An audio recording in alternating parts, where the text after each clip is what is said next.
સમાચાર સામે આવી રહ્યા છે અમરેલીથી। અમરેલી ધારીમાંથી પ્રસાર થતો નેશનલ હાઈવે ઓથોરિટીનો રસ્તો બન્યો લોકોના માથાના દુખાવા સમાન। ધારી શહેરમાં રોડ વચ્ચે ખાડા કે ખાડામાં રોડ છે એ જ નથી સમજાતું।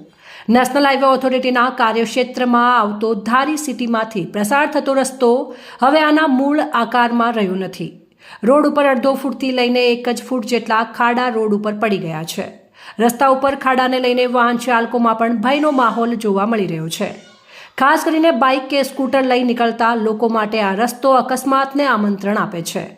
વળી આશ્ચર્યની વાત તો એ છે કે નેશનલ હાઈવે ઓથોરિટીની ઓફિસ કોડીનાર ખાતે આવેલી છે તેમજ રાજકોટ ખાતે આવેલી છે।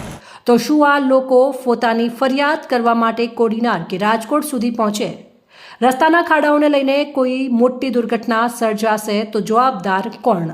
ધારી ગ્રામજનોની એક જ માંગણી છે કે આ નેશનલ હાઈવે ઓથોરિટીનો રસ્તો તાત્કાલિક રિપેર કરાવી આપે। રિપોર્ટર સંજય વાઘેલા, અમરેલી। સ્થિતિ તમારી એની સ્થિતિ તમે જોવો જ છો કે અહીંનું તંત્ર કોઈ ધ્યાન આપતું નથી। આ 108 પણ હમણાં નીકળેલી હતી, તમે જોયું અહીંના રોડ રસ્તા હાવ ખરાબ છે, અહીંનું તંત્ર કોઈ ધ્યાન આપતું નથી। અમારી બસ માંગ એટલી જ છે કે અહીંના રોડ રસ્તા સારા કરાવો।